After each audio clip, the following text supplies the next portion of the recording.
The blizzard arrived without warning that December morning in 1883, transforming the Montana landscape into a frozen hell that would change Lydia Jenkins' life forever.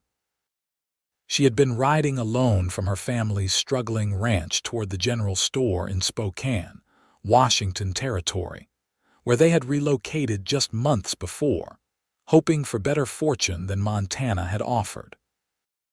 The journey normally took 3 hours on horseback, but the storm descended like a white curtain, erasing the familiar trail and leaving her disoriented within minutes. Ice crystals whipped against her exposed face with such violence that each gust felt like needles piercing her skin.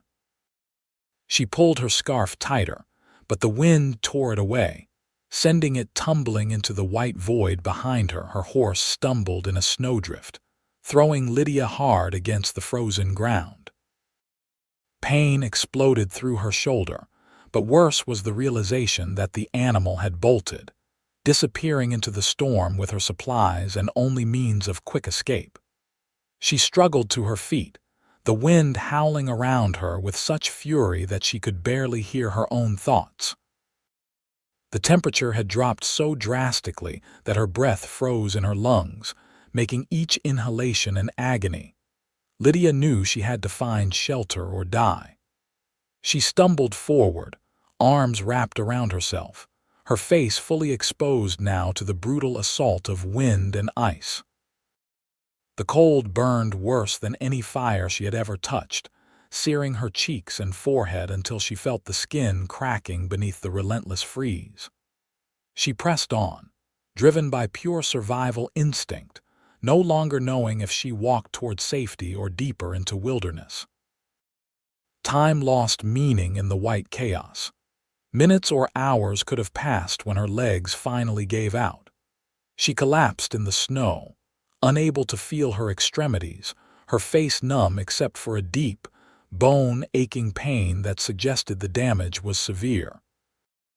This was how she would die, she thought with strange clarity. 21 years old, frozen in a December storm, her body not to be found until spring thaw. Then she heard it, faint beneath the wind's roar. A man's voice calling out. Strong hands lifted her from the snow, and she felt herself being carried, pressed against warmth that seemed impossible in this frozen world. She tried to open her eyes, but her lashes were frozen together. Consciousness slipped away as she heard a door slam shut, blocking out the wind's scream. When awareness returned, pain came with it. Her face felt like it was being pressed against hot coals, though she knew she must be warming up, not burning. She tried to cry out, but her lips would not move properly. A gentle hand touched her shoulder. "Easy now. Do not try to talk yet. You have been badly frozen." The voice was male, deep and steady, with a calm authority that somehow soothed her panic. Lydia managed to open her eyes, though even that small movement sent sharp pains through her face. She found herself in a small cabin, lying on a bed near a stove that radiated blessed heat. A man sat beside her on a wooden chair, his face weathered and strong, with deep-set eyes the color of storm clouds. He appeared to be in his middle 20s, with dark hair that curled slightly at his collar and several days' worth of beard shadowing his jaw. "Where?" she managed to whisper, her voice cracking. "My line shack, about 15 miles northwest of Spokane. I am Zachary Reed. I work cattle for the Harrison Ranch." He reached for a tin cup on the small table beside the bed. "Can you drink some water, just small sips?" She nodded slightly, and he helped her sit up enough to take the water. It hurt to swallow, hurt to move, hurt simply to exist, but the water was good. She sank back against the pillow he had propped behind her. "My horse ran off," she said. "I was trying to reach town. That storm came up fast, caught me by surprise too, and I have lived in these parts for 6 years. Zachary set the cup aside. "You are lucky I was checking the cattle in the near pasture when I heard your horse go by. Figured someone might be in trouble, so I went looking. Thank you." The words seemed inadequate for saving her life, but they were all she had. "My name is Lydia Jenkins. My family has a ranch east of here." "Jenkins, I know your father met him at the cattle auction last month. Good man." Zachary paused, his expression growing serious. "Miss Jenkins, I need to tell you something about your injuries. The cold damage to your face was severe. I have done what I can, keeping the skin moistened with snow at first to prevent the warming from going too fast, then with cool water. But there will be scarring. I am sorry." Lydia raised her hand slowly to her face, feeling the tender, swollen skin. Even her gentle touch sent waves of pain through her cheeks and forehead. "How bad? I cannot say for certain until the healing is further along, but you should prepare yourself." His voice was kind but honest, and she appreciated that more than false comfort would have meant. The storm raged for 2 more days, trapping them in the small cabin together. Zachary proved to be unexpectedly good company, respectful and considerate despite the intimate circumstances. He slept on the floor near the stove, insisting she keep the bed, and kept the fire going day and night. He had supplies enough for both of them, though the food was simple: salt pork, beans, hard biscuits, and coffee so strong it could strip paint. On the second day, when she felt strong enough to sit up properly, Zachary brought her a small mirror he had among his belongings. Her hands shook as she took it, afraid of what she would see. The face that looked back at her was almost unrecognizable. Angry red marks streaked across both cheeks in irregular patterns, like lightning frozen on her skin. Her forehead bore similar damage, and her nose and chin showed signs of frostbite that were already beginning to blister and peel. Tears filled her eyes before she could stop them. She had never been a vain woman, but she had been pretty enough in an ordinary way. Men had shown interest. She had even been courted briefly by a banker's son back in Montana before her family's financial troubles forced the move. Now that face was gone, replaced by this damaged, marked version that would draw stares and whispers. "I am sorry," Zachary said quietly. "I wish I could have found you sooner. You saved my life. That matters more than how I look." She tried to mean it, tried to feel grateful rather than devastated, but the shock was too fresh. "For what it is worth, I think you will heal better than you fear. The marks may fade some with time. And even if they do not, they are just marks. They do not change who you are inside." She handed back the mirror, unable to look any longer. "You are kind to say so. I am saying what I believe to be true." He stood and moved to the stove, pouring coffee into 2 cups. "My mother used to say that real beauty is in how a person treats others and faces trouble. The rest is just decoration that time steals anyway." "Your mother sounds wise." She was. She died when I was 19, helping birth a neighbor's baby. Both the mother and child lived, but my own mother caught fever and was gone within a week. He handed her one of the cups and sat back down. "Losing her taught me that what matters most in this life is not what we look like or what we own, but who we love and who loves us back. Everything else is just noise." They talked through that long day, sharing stories of their lives. Lydia learned that Zachary had come west from Illinois after his mother's death, needing a fresh start away from memories that haunted every corner of his family's farm. He had worked various ranches before landing the position with Harrison, who ran cattle on several thousand acres of Washington Territory grassland. It was hard work but honest, and Zachary seemed content with his life despite its solitary nature. She told him about her own family's struggles, how her father had tried farming, then ranching, always seeming to be just behind the curve of success. They had 300 acres now outside Spokane, running a modest herd and hoping this new territory would prove more generous than Montana had been. She had 2 younger brothers, ages 16 and 14, and her mother who kept the household running through sheer force of will and faith. "They will be worried sick about you," Zachary said as evening fell on that second day. "The moment this storm breaks, I will ride to town and send word to your family. I should go with you. You are not strong enough yet. Another day or two of rest will serve you better.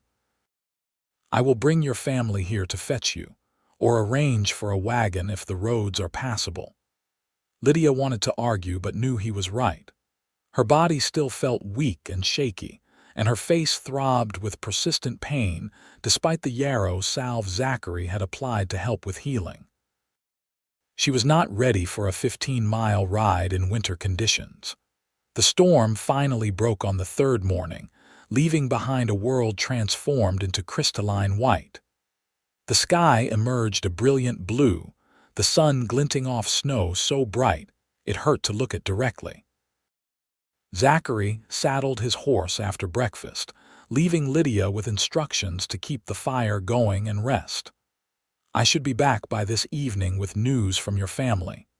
There is a rifle by the door if you need it, though I do not expect trouble. The cattle are scattered, but they know how to weather a storm better than most people do." "Be careful," she said, and was surprised by how much she meant it. In just 3 days, this stranger had become someone she trusted, someone whose company she had come to value. He paused at the door, looking back at her.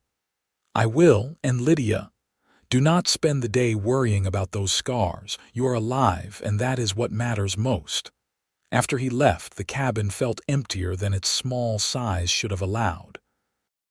She found herself listening for his footsteps, his voice, the small sounds he made moving about his daily tasks. It was strange how quickly she had grown accustomed to his presence. She spent the day tidying the cabin as much as her limited strength allowed, trying to repay his hospitality in some small way. She also spent time with the mirror, forcing herself to look at her damaged face, trying to accept this new reality. The marks were still angry and raw, but perhaps Zachary was right that they might fade somewhat. Even if they did not, she was alive. That had to be enough. Zachary returned just as sunset painted the snow orange and pink. He was not alone. Her father rode beside him, along with her younger brother Thomas. The relief on their faces when they saw her nearly broke her composure. "Lydia, thank God." Her father dismounted quickly and swept her into a careful embrace. "When your horse came back without you, we feared the worst. We searched as long as we could before the storm forced us back. Mr. Reed found me and brought me here. He saved my life, Papa." Her father turned to Zachary, extending his hand. "I owe you a debt I can never fully repay. Thank you for saving my daughter. I am glad I found her in time, sir. She is strong. That helped her survive." Thomas, usually boisterous and full of energy, seemed subdued as he hugged her. She saw his eyes widen when he got a clear look at her face, and her heart sank despite her efforts to prepare herself for such reactions. "It looks worse than it is," she said, trying to keep her voice light. "It will heal." "I know," Thomas said quickly, though his expression suggested otherwise. "Mother sent supplies and insisted we bring the wagon tomorrow to fetch you home properly. She wanted to come herself, but someone needed to stay with the stock." They spent that evening crowded in the small cabin, her father and Zachary talking cattle and weather while Thomas eventually relaxed enough to share gossip from town.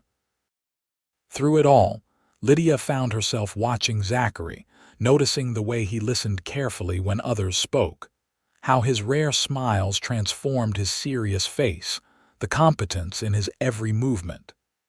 He was unlike the few men who had courted her before, deeper somehow, more substantial. Her father and Thomas bedded down near the stove that night, insisting Lydia keep the bed one more night. As the others settled into sleep, she lay awake thinking about returning home, to the inevitable stares and whispers that awaited her. The thought filled her with dread. Here in this small cabin with Zachary, she had felt safe from judgment. The wider world would not be so kind. The next morning dawned clear and cold.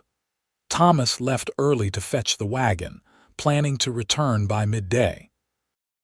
While her father checked on some of the cattle with Zachary, Lydia prepared a simple meal with the supplies her mother had sent: real eggs, fresh bread, butter, and bacon.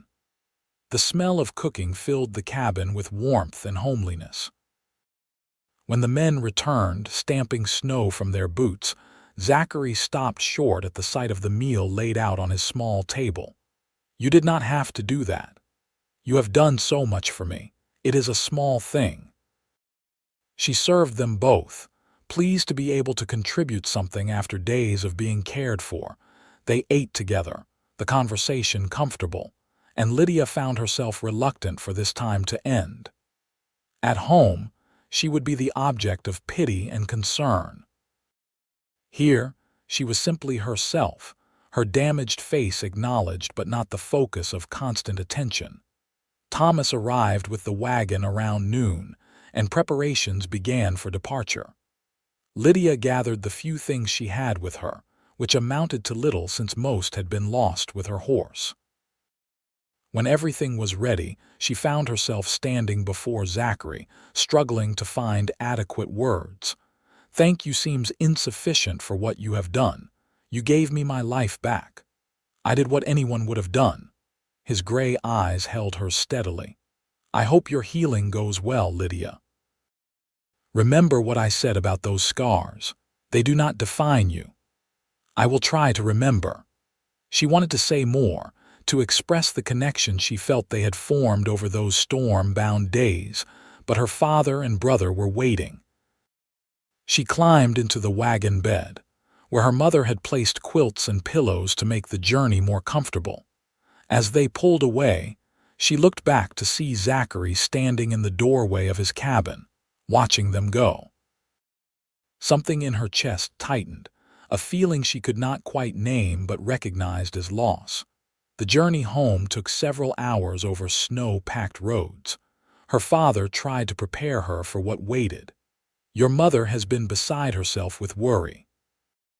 And you should know that word has spread about the storm and your accident. People know you were injured. Some have asked questions." "What kind of questions?" "About your condition, whether you are well, that sort of thing." He paused. "You know how small towns are, people talk." She understood what he was not saying. By now, everyone in their community knew that Lydia Jenkins had been caught in the storm and badly injured. They would be watching when she emerged, curious about the damage, ready to gossip about her misfortune. The thought made her want to hide in the wagon bed and never emerge. But when they arrived home, her mother's fierce embrace and tears of relief pushed aside those fears temporarily. Anna Jenkins held her daughter tight, thanking God repeatedly for her safe return. Her younger brother Samuel, 14 and still growing into his height, hung back awkwardly until Lydia reached for him, pulling him into the embrace. "Let me see," her mother finally said, gently turning Lydia's face toward the light. Her expression tightened, but she kept her voice steady. "We will treat these with honey and keep them clean. The doctor in town said frostbite scars often fade with proper care." "You spoke to the doctor." "I spoke to everyone who might have advice. Dr. Hartley was most helpful. He gave me a salve as well, said to apply it twice daily." Her mother cupped Lydia's face gently. "You are alive and you are home. That is what matters." The first weeks back home were harder than the storm had been in some ways. The physical healing progressed slowly, the damaged skin going through stages of blistering, peeling, and gradual recovery that left the scars Zachary had predicted. They were not as severe as she had feared in those first awful days, but they were noticeable. Pale streaks across her cheeks and forehead where the frostbite had been deepest, giving her face a permanently wind-marked appearance.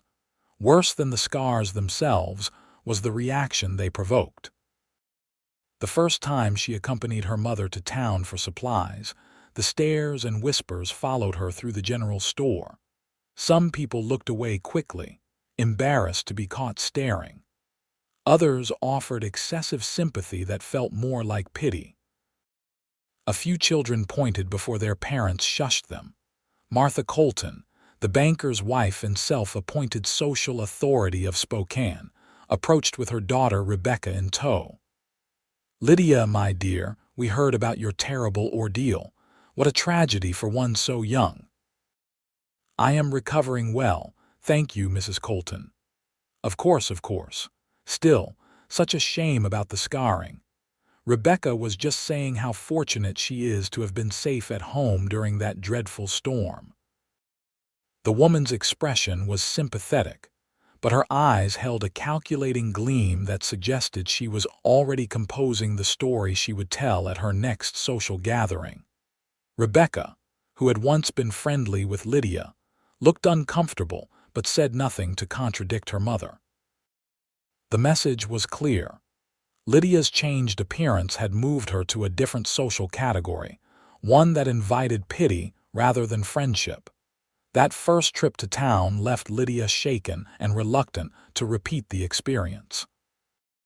She volunteered to handle ranch tasks that kept her away from public scrutiny, working harder than necessary to exhaust herself into sleep each night.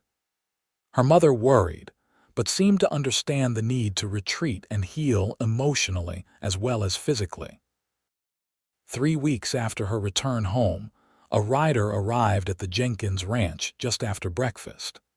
Lydia was feeding chickens when she heard the horse approach and looked up to see Zachary Reed dismounting near the house. Her heart performed an unexpected leap in her chest. He spoke briefly with her father, then both men walked toward where she stood, bucket of feed still in hand. She set it down, suddenly self-conscious about her appearance. Old work dress, hair tied back in a simple braid, the scars now clearly visible in the morning sunlight. "Miss Jenkins," Zachary greeted her, removing his hat. "I hope I am not intruding. I was in the area checking some strays and wanted to see how your recovery was progressing." "That is kind of you, Mr. Reed. I am healing well." "I am glad to hear it." His eyes met hers directly, not sliding away or fixing on her scars with uncomfortable intensity. He looked at her the same way he had in the cabin, seeing her rather than her injuries. Her father cleared his throat. "I need to help Thomas with the hay delivery." "Mr. Reed, you are welcome to stay for the noon meal if you like. It is the least we can offer after what you did for Lydia." "I would not want to impose." "No imposition at all. Lydia can show you around the place if you are interested. We are not as grand as the Harrison spread, but we are proud of what we have built." After her father left, an awkward silence fell. Lydia finally gestured toward the barn. "Would you like to see the horses? We have some decent stock, though nothing like the cattle horses you are accustomed to." "I would like that." They walked together toward the barn, and Lydia found herself relaxing despite her earlier self-consciousness. Zachary asked about the ranch, the horses, her family's plans for spring, easy questions that required no deep revelations. She showed him their small herd of horses, including the mare that had thrown her during the storm. "She is a good horse usually. The storm just spooked her badly." "That storm spooked everyone, animals and people alike." "I was worried about you after you left, hoping the scars would not trouble you too much." He paused. "Have people been giving you difficulty about them?" She had not planned to mention the incident at the store, but something in his tone invited honesty. "Some. Nothing cruel, just stares and pity." "I suppose I need to grow accustomed to it." "You do not need to grow accustomed to anything. People who treat you differently because of scars are showing their own limitations, not yours. You make it sound simple." "It is simple, though not easy." "I know something about being judged for things beyond your control." He leaned against the barn door, his expression thoughtful. "When I first came west, I worked for a ranch whose owner decided I was lazy because I took time to read books in the evening. He thought cowboys should be ignorant and simple, I suppose. When I did not fit that expectation, he made my life miserable until I quit. That is foolish." "Exactly. His judgment said everything about his narrow mind and nothing about my worth or character. The same is true of people who treat you differently now. Their limited thinking is not your burden to carry." They talked for over an hour, sitting on hay bales in the barn while the horses munched grain nearby. Zachary told her more stories of his years in Washington Territory, the different ranches he had worked, the characters he had met. She shared her own experiences, finding it easier to open up to him than to anyone else in recent weeks. When her mother called them for the noon meal, Lydia was surprised to find how quickly the time had passed. At the table, Zachary fit in easily with her family, answering her brother's excited questions about cattle drives and range work, complimenting her mother's cooking with genuine appreciation. Her father seemed pleased to have another experienced cattleman to discuss the challenges of the territory's harsh winters and dry summers. After the meal, as Zachary prepared to leave, he turned to Lydia with what seemed like careful casualness. "I come into Spokane most Saturday afternoons to collect supplies and mail. If you are ever in town at that time, perhaps we could have coffee at the hotel restaurant. It would be good to talk more." "I would like that," she said, trying to match his casual tone while her pulse quickened. "Next Saturday, then, around 2 in the afternoon. I will be there." She watched him ride away, aware of her mother's knowing smile but too pleased to care about being teased.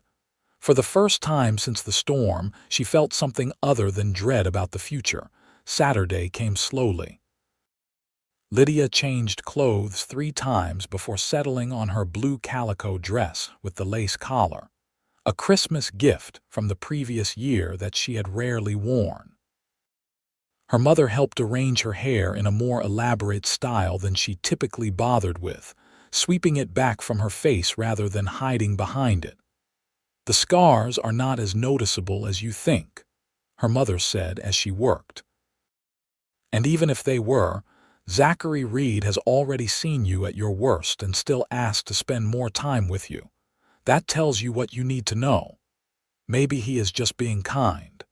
Men do not ride 15 miles for kindness alone, sweetheart. They do it when they are interested." Thomas drove her to town in the wagon, smirking at her obvious nerves the entire way. "Should I come back at 4 or 5? How long does coffee take?" "4 is fine, and stop grinning like that." "I am not grinning, this is just my face." "Your face is annoying." But she was grateful for his teasing, which distracted her from anxious thoughts during the journey. When they arrived in Spokane, she climbed down from the wagon with forced confidence, ignoring the glances her scars attracted from people on the street. The hotel restaurant was modest but respectable, a place where townspeople and travelers gathered for decent food and conversation. Zachary was already there, sitting at a corner table, and he stood when she entered. He wore clean clothes and had shaved, looking different than he had in his work attire but still undeniably himself. "You came," he said, and she heard genuine pleasure in his voice. "Did you think I would not? I hoped you would. There is a difference." He held her chair, an old-fashioned courtesy that made her smile. They ordered coffee and pie, though Lydia barely tasted hers, too engaged in their conversation.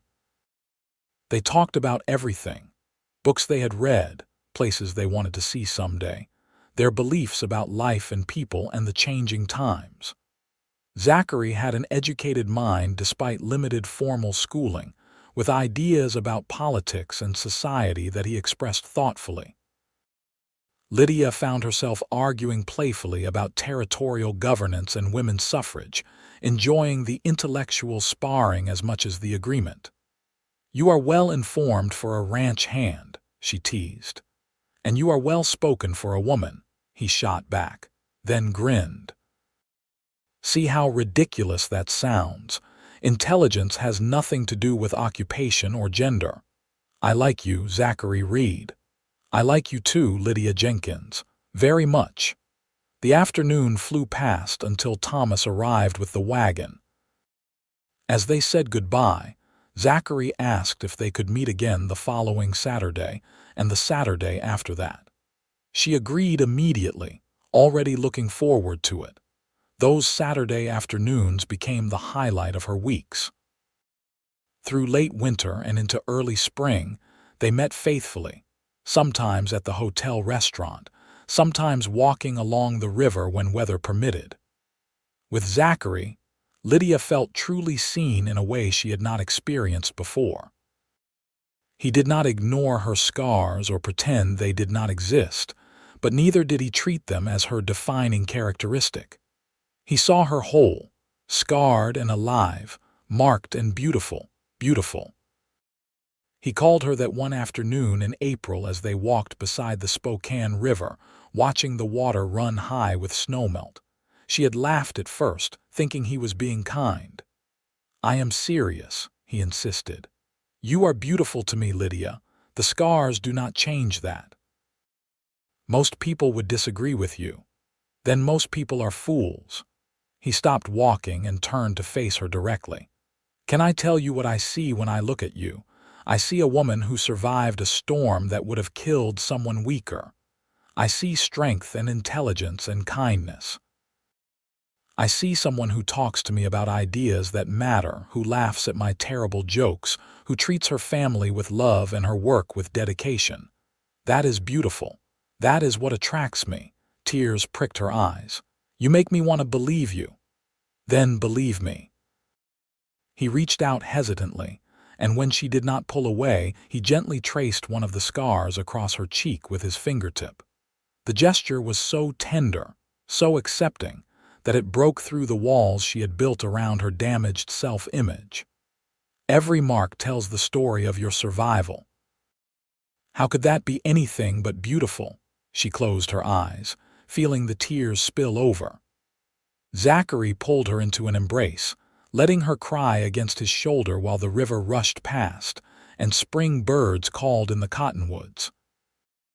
When she finally pulled back, embarrassed by her emotional display, he used his thumbs to gently wipe the tears from her cheeks, treating the scarred skin with the same care as the unmarked.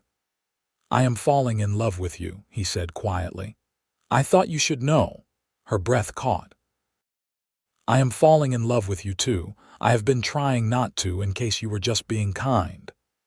"I am terrible at kindness, too practical for it. This is something else entirely."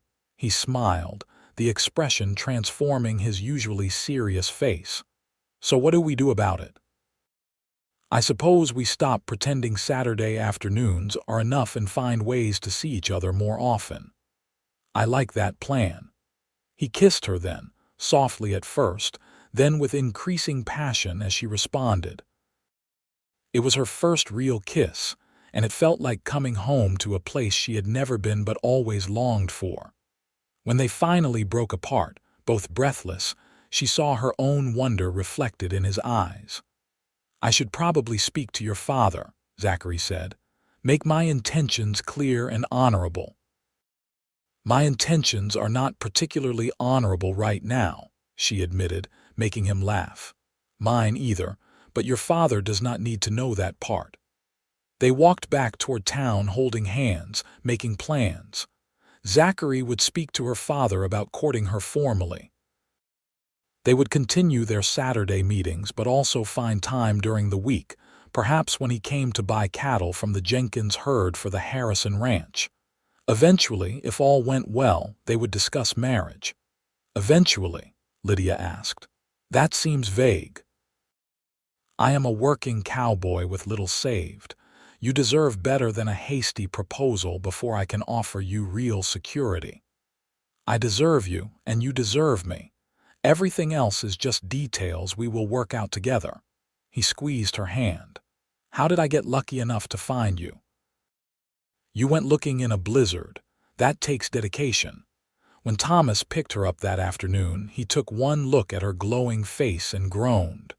I suppose I need to start calling him Mr. Reed now and act respectful. That would be nice. This is terrible. I liked it better when I could tease you without you looking all happy. But he was smiling, and when they got home, the whole family seemed to sense the change.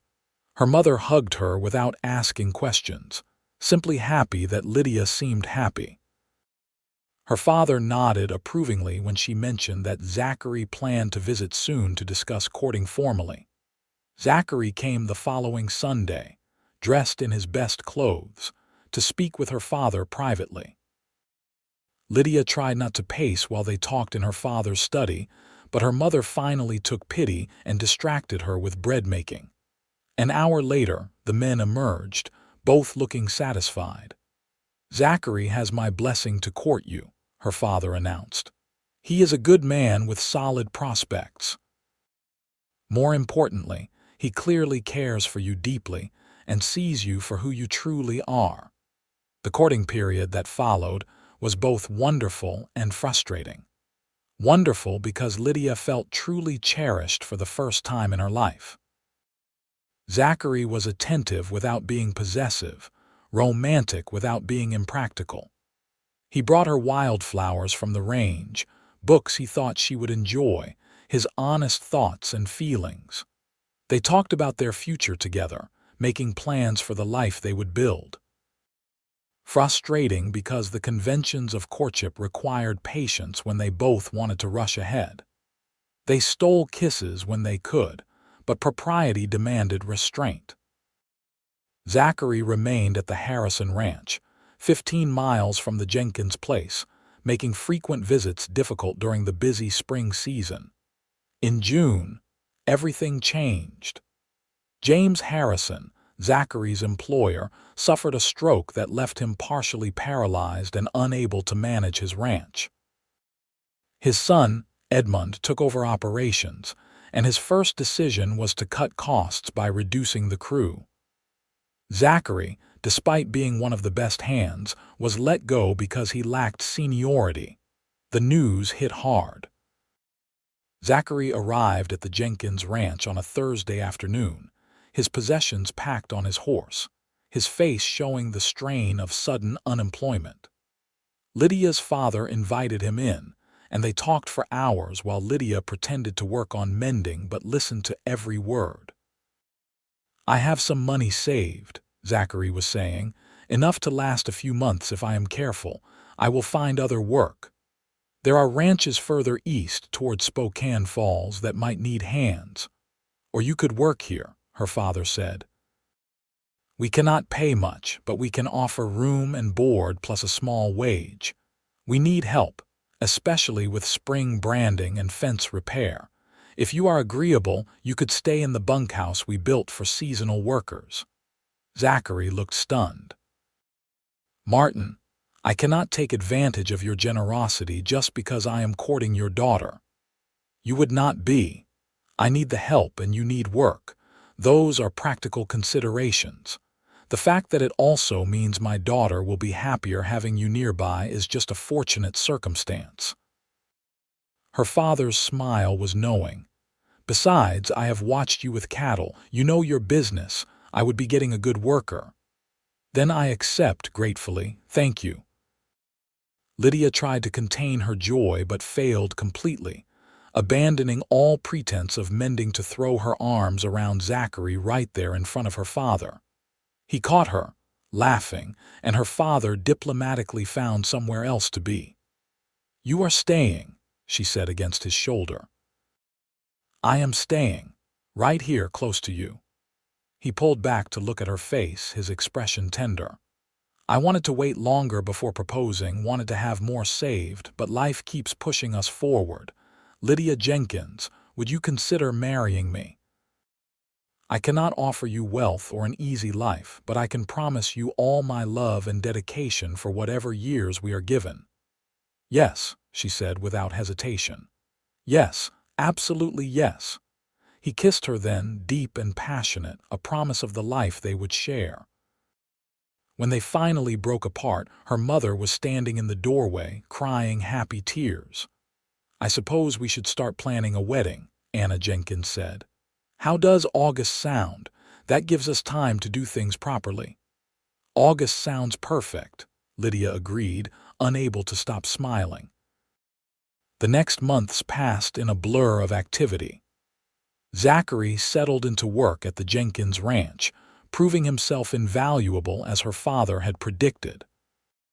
He worked harder than anyone, fixing years of deferred maintenance, improving their cattle handling systems, and treating the place as if it were already his own.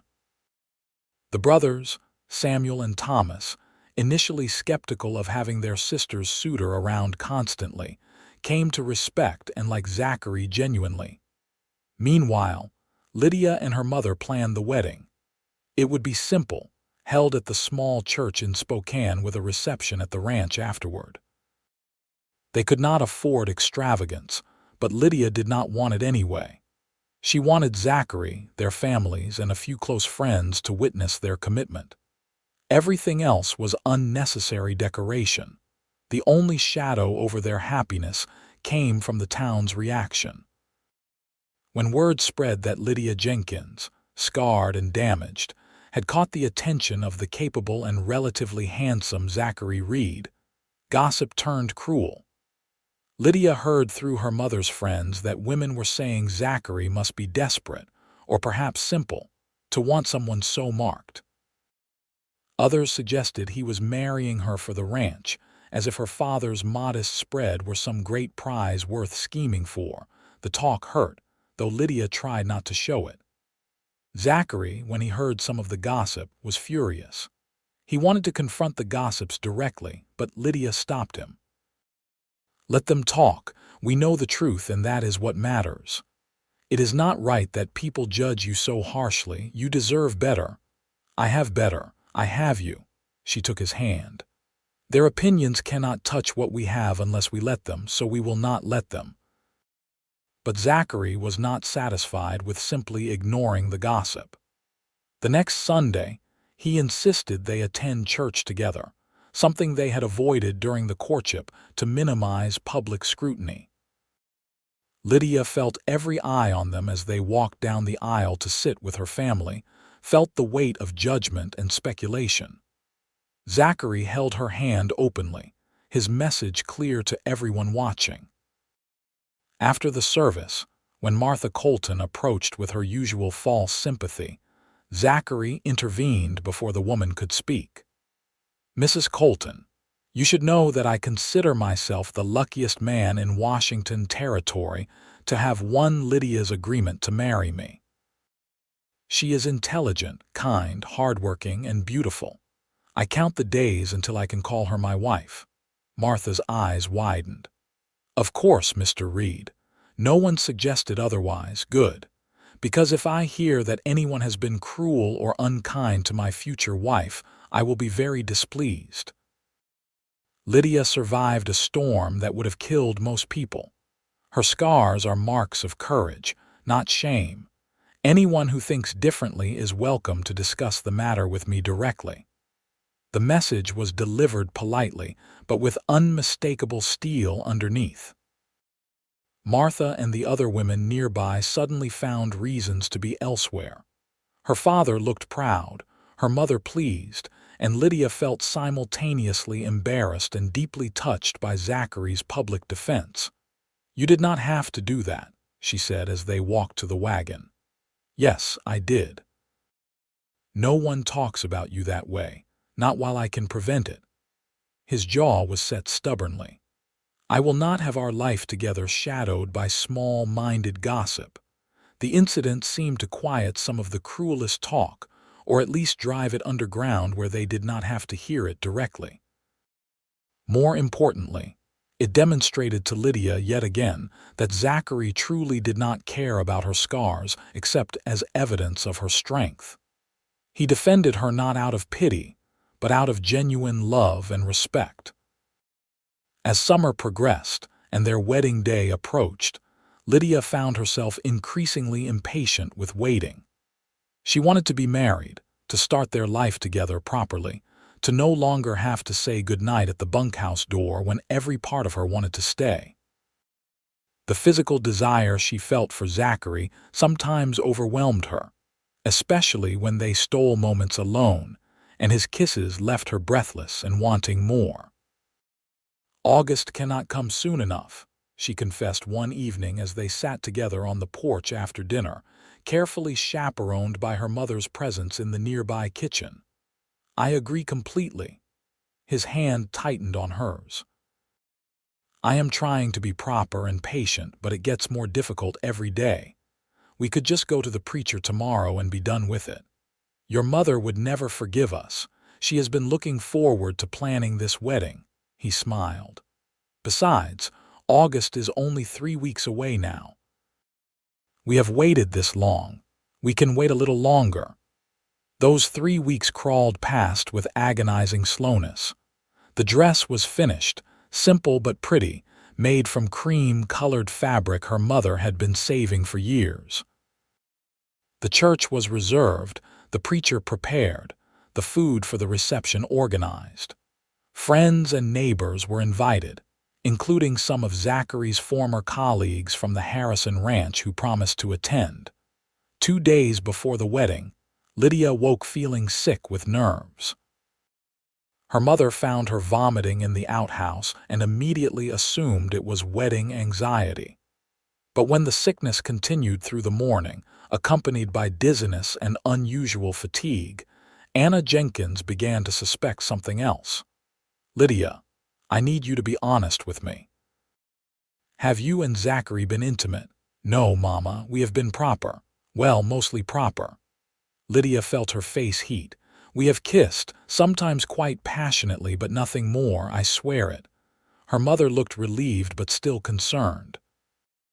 "Then this is likely just nerves and exhaustion from all the preparation. But if it continues after the wedding, you should see Dr. Hartley. Promise me."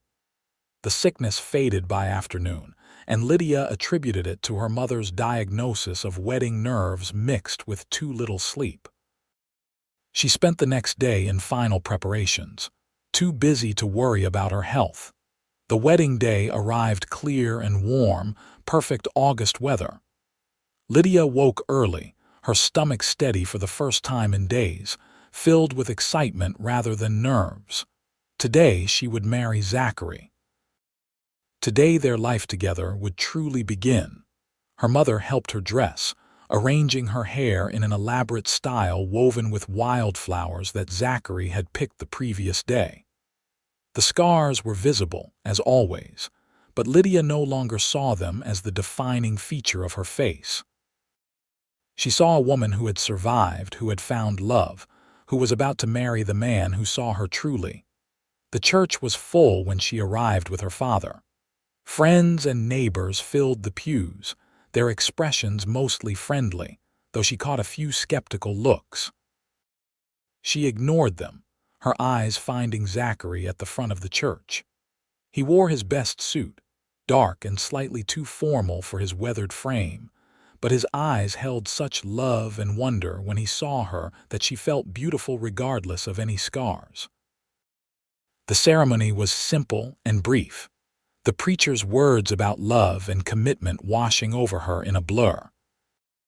What she remembered afterward was the way Zachary's hands shook slightly when he took hers, the steadiness of his voice when he spoke his vows, the first kiss as husband and wife that held the promise of their future together.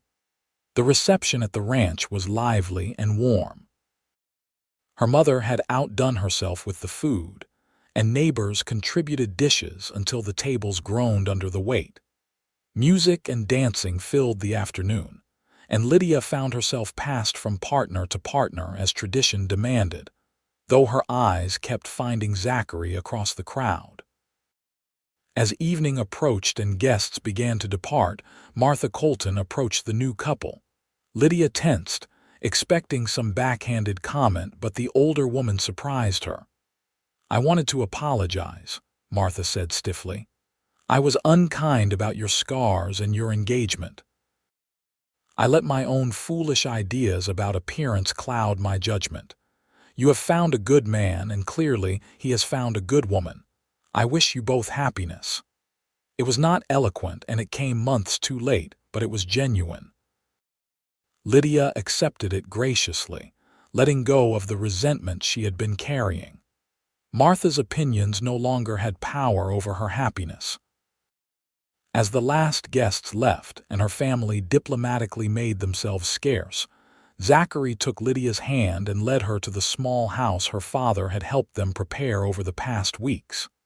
It was just 2 rooms, a main living space with a kitchen area and a separate bedroom, but it was theirs. Her father had signed over 20 acres of the ranch to them as a wedding present, with the understanding that Zachary would continue working the larger operation while building their own small herd. Inside their new home, Zachary lifted her in his arms and carried her over the threshold, both of them laughing at the old tradition. Then he set her down gently and cupped her face in his hands. "My wife," he said wonderingly. "I get to call you that now. My husband," she smiled. "I have been wanting to say that for months." He kissed her softly, then with increasing passion. "I have been wanting to do many things for months." "Then why are we still talking?" He laughed and swept her up again, carrying her to their bedroom where a new life awaited them both. The early days of marriage were an adjustment, learning to share space and life with another person in intimate ways. But mostly, they were wonderful. Zachary proved to be a thoughtful partner, sharing household tasks without being asked, discussing decisions together rather than dictating, treating Lydia as an equal in all things. Their physical relationship was everything she had hoped, passionate and tender, with Zachary continuing to treat her scarred face with the same reverent care he had shown from the beginning. He would trace the marks with his fingers or lips, calling her beautiful, reminding her that the scars were part of the woman he loved, not a flaw to be overlooked, but a part of her story to be honored. Under his consistent love, the last of Lydia's self-consciousness about her appearance faded. She began to see herself as he saw her, whole and strong and beautiful in ways that transcended mere physical appearance. Fall arrived, bringing the hard work of preparing for winter. Zachary and her father worked long days readying the ranch for cold weather, while Lydia and her mother preserved food and made preparations for the harsh months ahead. In the evenings, Lydia and Zachary would sit together in their small house, planning their future. "I want to build us a larger house eventually," Zachary said one October night as they lay together in bed, her head on his shoulder. "Something with room for children and a proper kitchen for you. This house is perfect for now. We have everything we need." "I know, but I want to give you more." "You deserve a real home, not a 2-room shack." "Zachary Reed, this is a real home because you are in it. Everything else is just walls and floors." She propped herself up on one elbow to look at him. "I appreciate your ambitions for us, but do not mistake size or luxury for happiness. We are happy now, and we will be happy in a bigger house later if we build one. The house does not create the happiness. We do." He pulled her down for a kiss. "How did you get so wise?" "I learned from a cowboy who found me in a blizzard and taught me that real value is not in appearances but in character." Through the winter months, their partnership deepened. When the promised harsh weather arrived in December, they faced it together, working in tandem to care for their small herd and help with the larger ranch operations.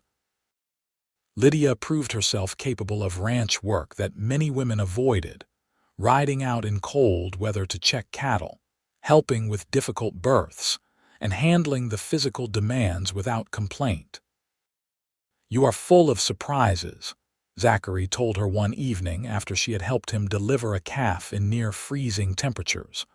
"Most women would have stayed by the fire. Most women were not raised on ranches with only brothers to compete against."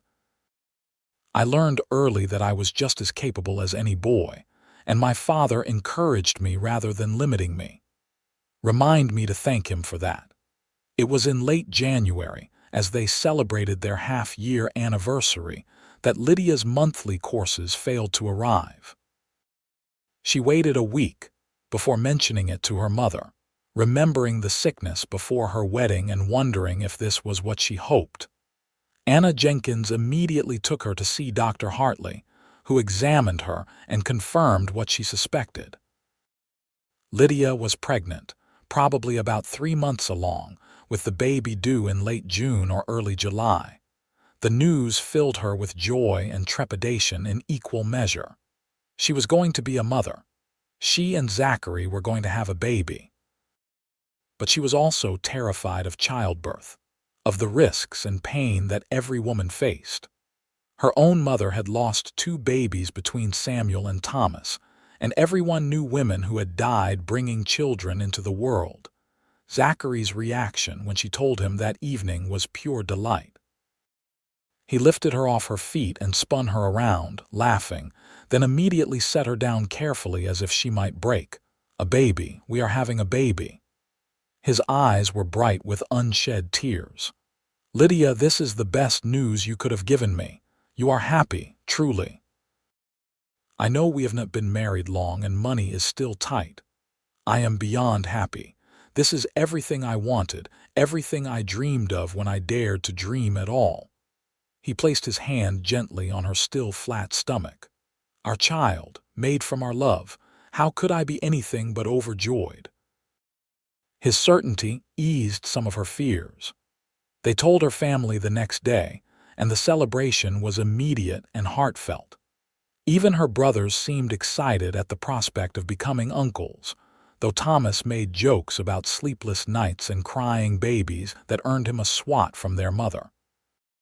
The pregnancy progressed normally through late winter and into spring. Lydia continued working on the ranch as long as she was able, only gradually reducing her physical labor as her body changed. Zachary became almost comically protective, worrying about her constantly, trying to prevent her from doing anything that might be remotely strenuous. "I am pregnant, not made of glass," she reminded him repeatedly. "Women have been having babies while working ranches forever. I will be fine." "I know, but you are my wife and this is our child. Let me worry. It makes me feel useful." Spring brought new life to the ranch in multiple forms. Their small herd grew with new calves, the fields greened up with early grass, and Lydia's pregnancy became visible to anyone who looked. She found herself the subject of attention again, but this time it was mostly positive. Women in town offered advice, shared their own stories, and seemed to have forgotten or forgiven her scarred face in light of her new status as expectant mother. Only once did the old cruelty surface. In late May, as Lydia shopped for fabric to make baby clothes, she overheard 2 women talking behind a shelf of dry goods. "I wonder if the baby will be marked like she is. They say these things can be inherited. Or maybe it will come out looking like its father. That would be a mercy." Lydia froze, the old shame rising up to choke her. But then she remembered Zachary's words from that day by the river, his consistent love, and the truth she had learned. Other people's cruel judgments were their burden, not hers. She walked around the shelf to face the women directly. "The baby will be loved and wanted regardless of how it looks. That is what matters. Good day, ladies." She walked away with her head high, refusing to let their small-mindedness touch her joy. When she told Zachary about the incident that evening, he was angry on her behalf, but also proud of how she had handled it. "You are stronger than you know, Lydia Reed. Our child is lucky to have you as a mother." June arrived with heat and the final weeks of pregnancy. Lydia grew increasingly uncomfortable, finding sleep difficult and simple tasks exhausting. Her mother stayed close, preparing for the birth with the efficiency of experience. Dr. Hartley checked on her regularly, pronouncing both mother and baby healthy. "It could be any day now," he said during his last visit in late June. "The baby has dropped into position. When the pains start, send for me immediately. Your mother knows what to do until I arrive." The labor started on a hot July afternoon, 2 weeks past what they had predicted. Lydia was hanging laundry when the first contraction hit, strong enough to make her gasp and drop the sheet she was holding. Her mother saw immediately and took charge, sending Samuel racing for the doctor while she helped Lydia into the house. "Is Zachary in the north pasture still?" Lydia managed between pains. "Thomas went to fetch him. He will be here soon." The labor was long and difficult, lasting through the afternoon and into the night. Zachary arrived within an hour and refused to leave despite propriety suggesting men should wait elsewhere during childbirth. He held Lydia's hand, wiped her forehead, murmured encouragement, and looked nearly as exhausted as she felt by the time Dr. Hartley announced the baby was crowning. "One more big push, Lydia. Give me everything you have." She bore down with strength she did not know she still possessed, feeling as though she were being torn apart, and suddenly the pressure released. A baby's cry filled the room, strong and indignant. "You have a son," Dr. Hartley announced, holding up a squalling, red-faced infant. "A big, healthy boy." Lydia fell back against the pillows, exhausted beyond measure but filled with overwhelming love as the doctor cleaned the baby and placed him in her arms. He was perfect, with a full head of dark hair like his father and tiny fists that waved angrily at the indignity of birth. Zachary leaned over them both, his face wet with tears. "He is beautiful. You are both beautiful. Thank you, Lydia. Thank you for him, for everything." She was too tired to respond with words, but she managed a smile as the baby latched onto her breast and began to nurse, instinct guiding them both. This tiny person, created from their love, nursed and alive and theirs to raise. They named him Jacob Martin Reed, honoring both of Zachary's father and Lydia's. Young Jacob proved to be a relatively easy baby, sleeping reasonably well and nursing without difficulty. Zachary proved to be a devoted father, taking over many household tasks so Lydia could rest and heal from the birth. He would hold Jacob for hours, simply watching him sleep, marveling at the tiny person they had created. "I cannot stop looking at him," Zachary confessed one evening as Lydia nursed the week-old baby.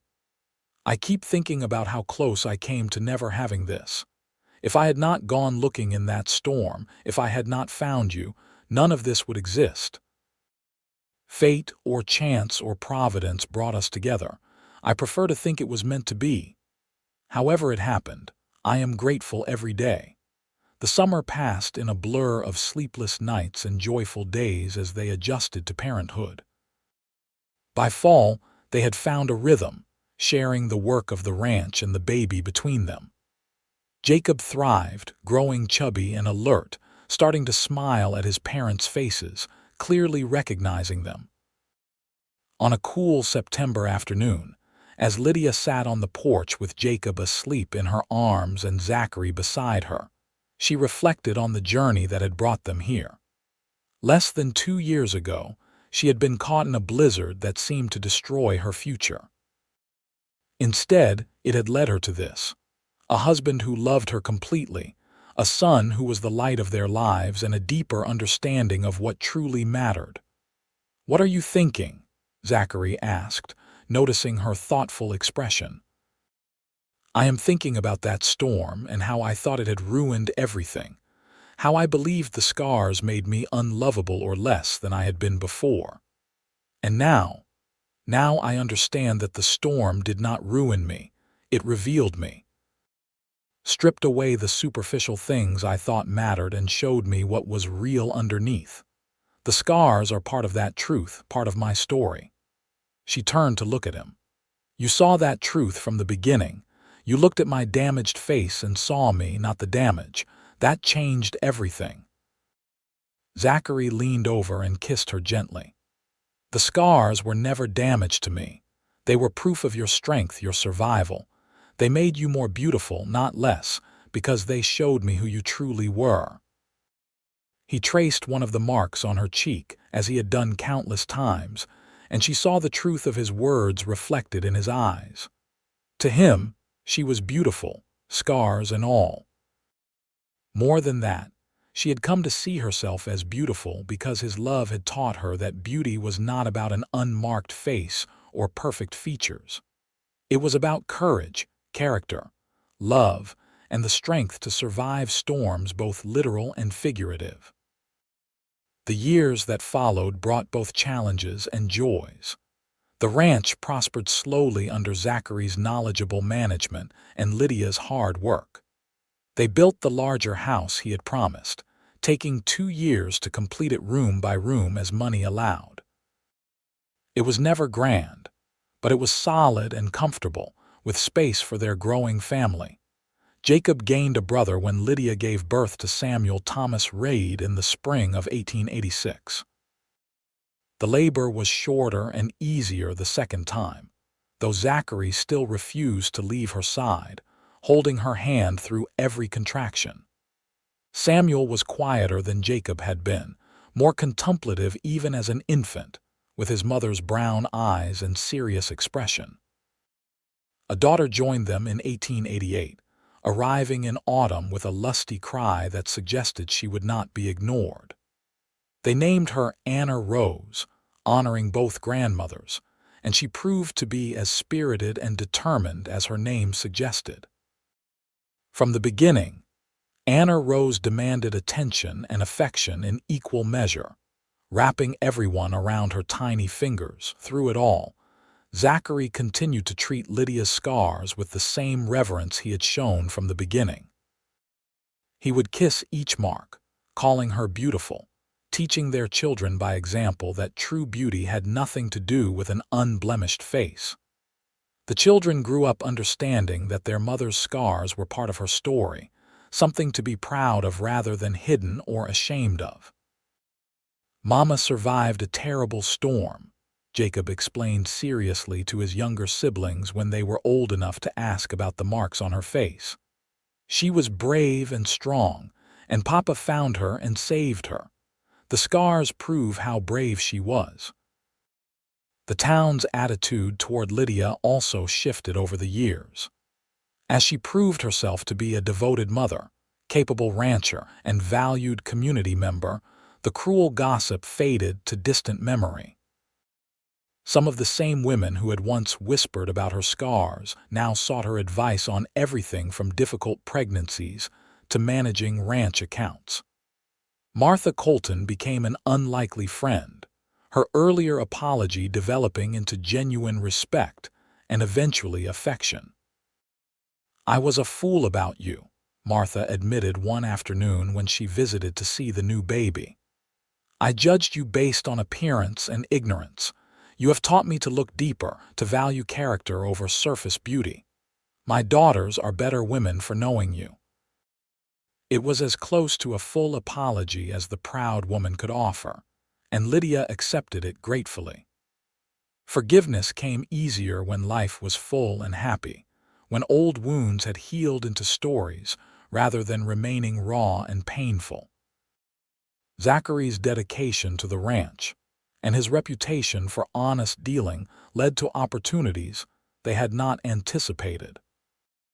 In 1890, when the Harrison Ranch came up for sale after Edmund Harrison's mismanagement drove it near bankruptcy, Zachary and Lydia's combined savings plus a loan from the bank allowed them to purchase a significant portion of the land. It was a risk, taking on debt for more acreage, but it was also an opportunity to build something substantial for their children. "Are we being foolish?" Lydia asked the night before they signed the papers. "This is everything we have saved, plus money we do not yet possess." "It is a risk," Zachary agreed, "but it is a calculated one. The land is good, the price is fair, and we know how to work it successfully. More than that, it is a chance to build something lasting, something we can pass to our children.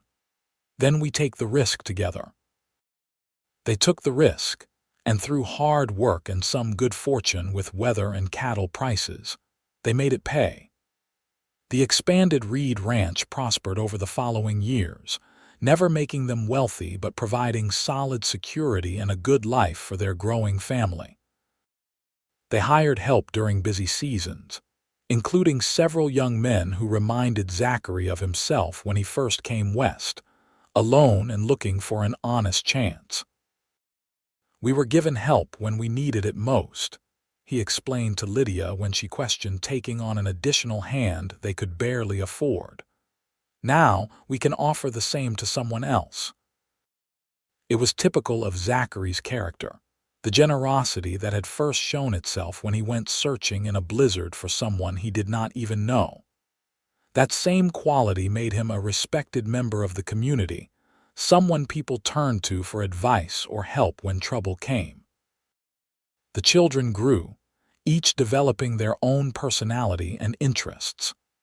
Jacob proved to have his father's gift with cattle and love of ranch life, shadowing Zachary from an early age and learning everything he could.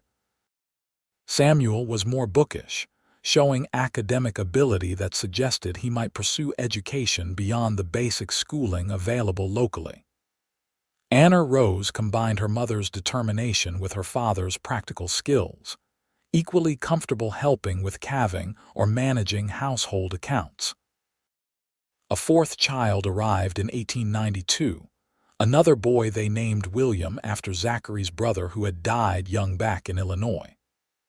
William was a surprise, coming 5 years after Anna Rose when they had assumed their family was complete. But he fit into their lives as if he had always been meant to be there, completing their family in ways they had not realized were incomplete. Through all the years and changes, Zachary never stopped treating Lydia's scars as marks of beauty. It became a private ritual between them, one that the children sometimes witnessed and found both amusing and touching. He would cup her face in his hands, trace each mark with his fingers or lips, and tell her she was beautiful. In the privacy of their bedroom, the gesture often led to lovemaking that remained passionate despite the years and familiarity. In public, it was a simple touch, a quiet reminder of their connection. "You know what I see when I look at these?"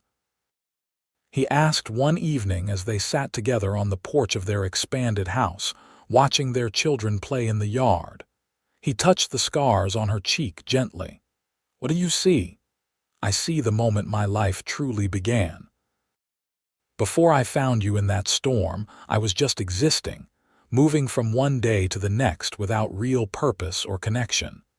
These marks represent the moment everything changed, when I found not just you but my whole future." He smiled. "They are the most beautiful thing about you, not despite being scars but because of what they mean." Tears filled her eyes, though they were happy tears. "After all these years, you still know exactly what to say." "After all these years, I still mean every word." Their parents aged, as parents do. Lydia's father passed peacefully in his sleep in 1895, having lived to see his grandchildren growing strong and his daughter happy. Her mother lived several more years, gradually moving into the Reed household when maintaining her own home became too difficult. She died in 1899, surrounded by family, her last words a blessing on the daughter she had always believed in. Zachary's father, who he had not seen since leaving Illinois, died without reconciliation, the notice reaching them months after the burial. Zachary grieved not for the man he had known, but for the relationship that might have been possible if his father had been different, if understanding had been possible. Lydia held him through that grief, offering the unconditional support that had become the foundation of their marriage. The new century arrived with celebration and hope.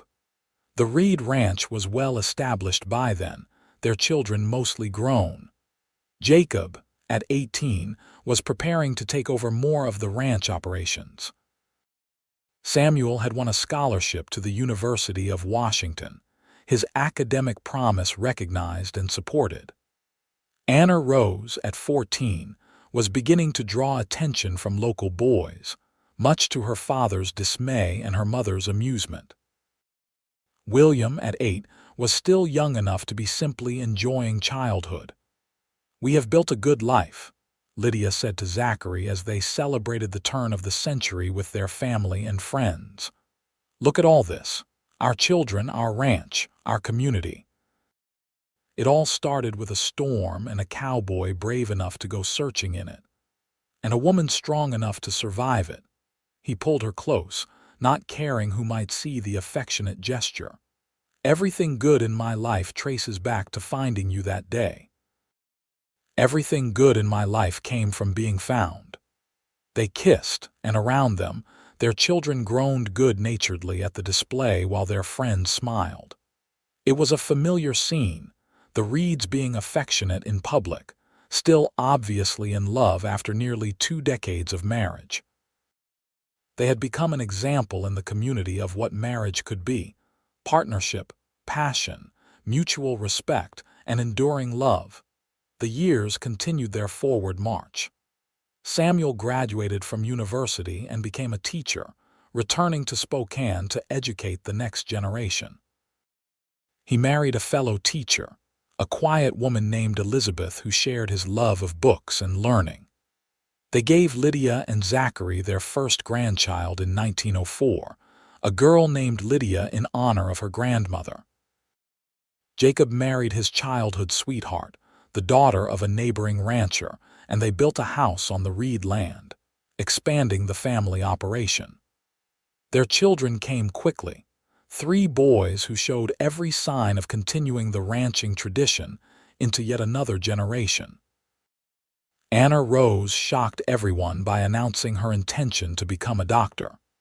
It was an unusual ambition for a woman in 1903, but she pursued it with characteristic determination.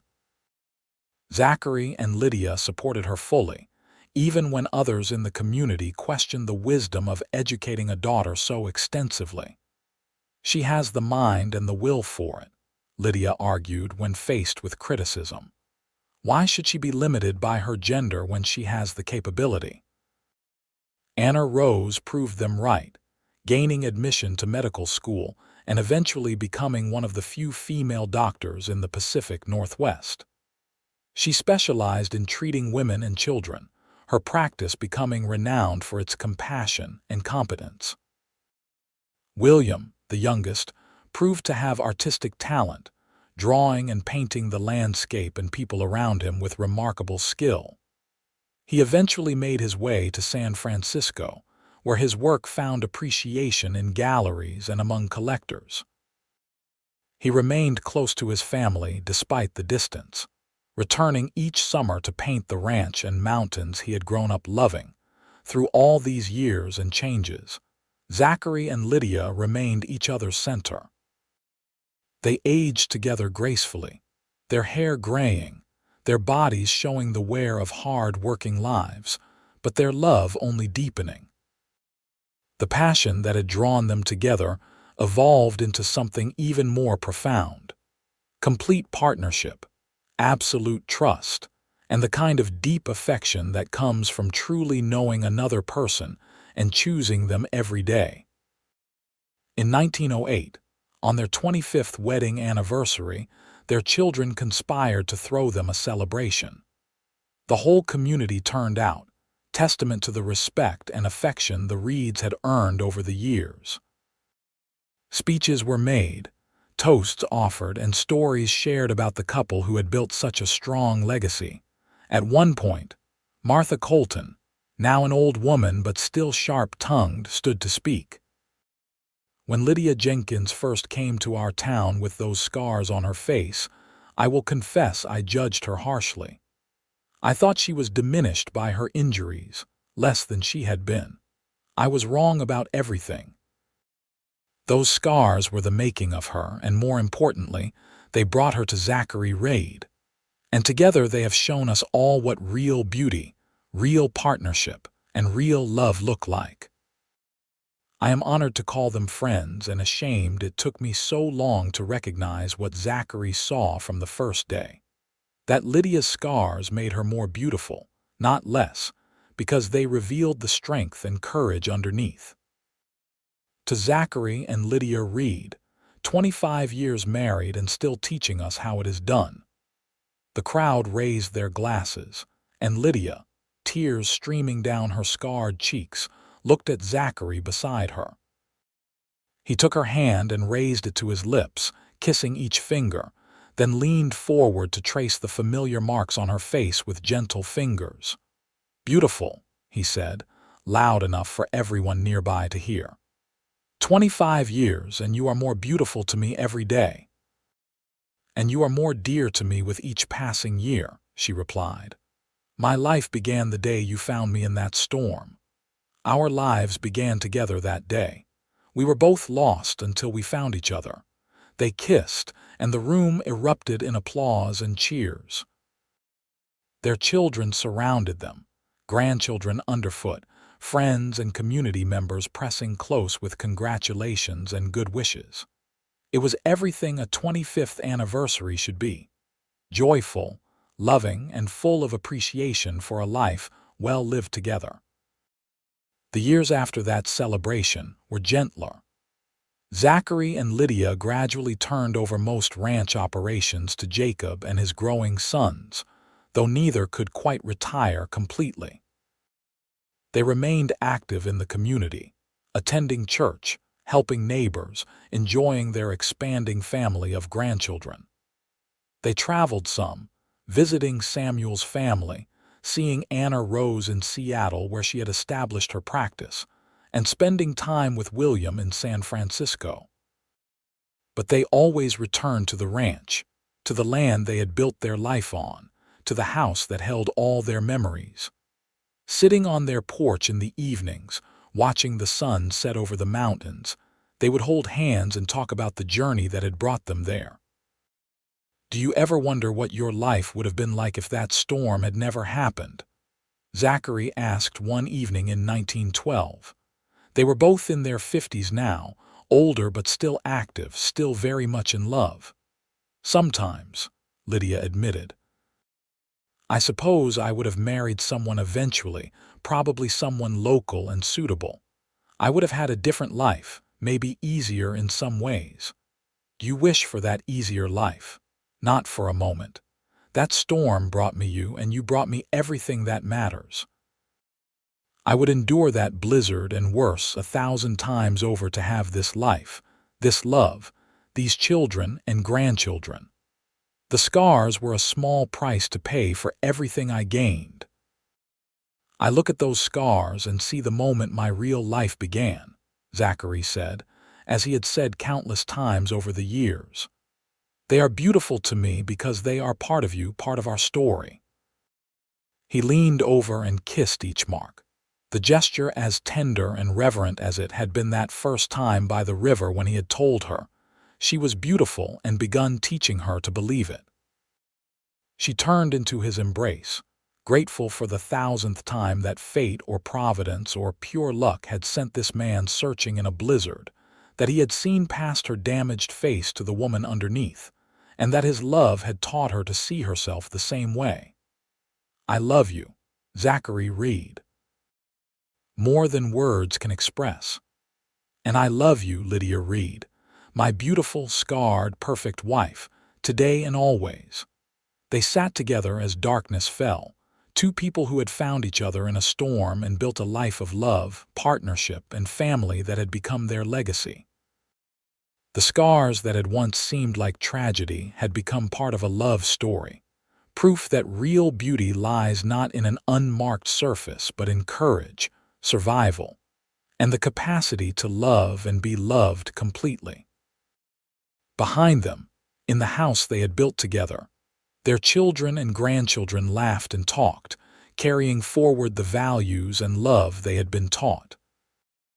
The Reed legacy was not just land and cattle, but the lesson that true beauty comes from character, that scars can be marks of strength rather than shame, and that love sees beneath the surface to the soul underneath.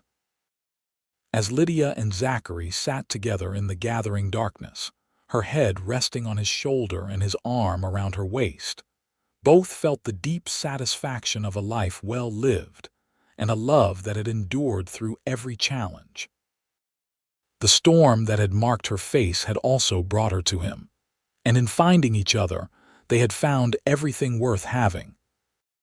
The cowboy who had kissed her scars and called her beautiful had shown her a truth that changed everything. That real beauty is not diminished by damage but revealed through it, that love sees truly rather than superficially, and that the marks life leaves on us become part of our story, proof of our survival and strength. That lesson had shaped their marriage, their family, and their legacy, spreading through their children and into the community around them. It was a story that began with a blizzard and a brave cowboy, continued through decades of partnership and love, and ended, many years later, with two people who had lived fully and loved completely, leaving behind them proof that the deepest beauty lies not in perfect features but in scarred, surviving, loving human hearts. When Zachary passed peacefully in his sleep in 1925 at the age of 67, Lydia mourned deeply, but without bitterness. They had been granted 42 years of marriage, 4 children, 13 grandchildren, and the beginning of a great-grandchild generation. It was more than many people received, and she was grateful for every day they had shared. She lived 5 more years without him, cared for lovingly by her children, and surrounded by the family they had built together.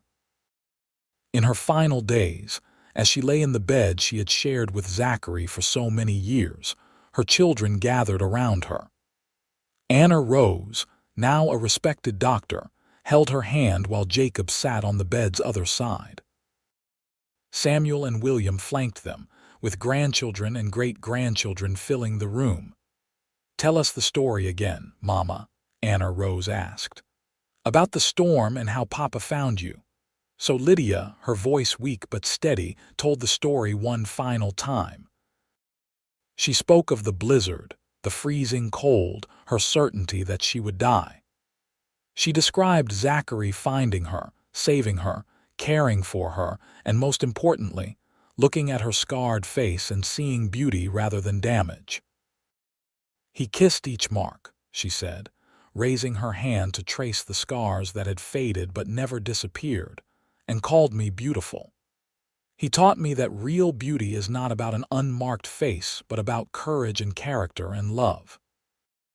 That lesson changed my life, and I hope it has shaped all of yours as well." "It has, Mama," Jacob assured her. "You and Papa showed us what love looks like, how to value what truly matters. That is your legacy." Lydia smiled, her eyes closing. "Then I can rest easy knowing you understand. Love each other well, treasure what matters, and remember that scars are just proof that we survived. Tell my grandchildren and their children. Keep the story alive." "We will, Mama. We promise." She passed peacefully that night, slipping away in her sleep just as Zachary had, reunited with the man who had found her in a blizzard, and shown her that scars could be beautiful when viewed through the lens of love. Her last thought was of his face, his smile, his hands tracing her damaged cheeks, and his voice calling her beautiful. The Reed family kept their promise. The story of the blizzard, the cowboy, and the woman with scarred beauty was passed down through the generations. It became family legend, told at gatherings and used to teach children about real beauty, true love, and the strength to survive life's storms. The ranch remained in the family for generations, growing and changing but always carrying the legacy of Zachary and Lydia Reed. Their values, their love story, and their lesson about beauty being deeper than appearance influenced descendants. They never met, shaping attitudes and choices decades after they were gone. And sometimes, when the wind blew cold across the Washington landscape. When winter storms swept down from the mountains, family members would look at old photographs of their scarred great-great-grandmother and the strong cowboy who loved her, and remember that the most beautiful love stories begin not with perfect people but with real ones, marked by life and loving despite, and because of those marks. It was a legacy worth having, a story worth telling, and a love worth remembering. The cowboy who kissed her scars and called her beautiful, and the woman who learned to see herself through his loving eyes, scarred and surviving and perfectly, completely beautiful.